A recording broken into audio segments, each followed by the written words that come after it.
I was in a place called Zimbabwe. The place was a stadium. I prayed for people. Deaf ears open, blind eyes open. And I said, don't they have anybody here with crutches? The next thing I saw somebody coming out like this with 2 crutches. And I said, why did you talk? God has glorified himself. Ears have opened. What is wrong with you? When I stood there and I was contemplating, the Holy Ghost said, don't pray. Don't pray. I went back and started looking. He said, collect the first one. You know, when you know, you know.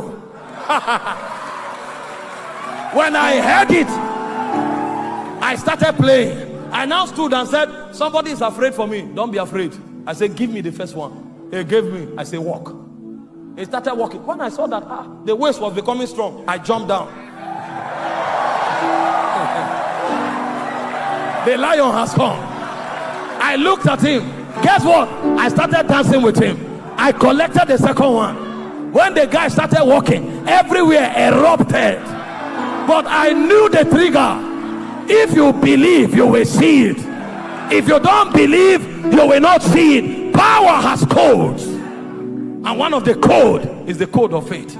That's why anything that fights your faith, fights your glory.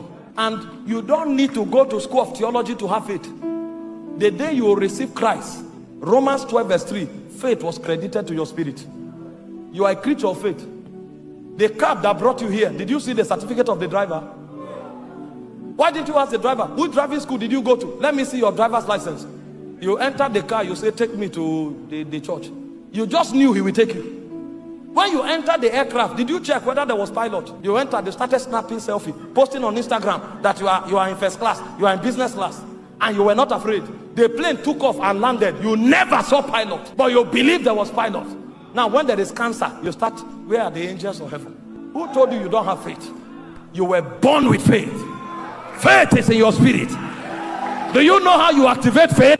Take action. Faith will follow you.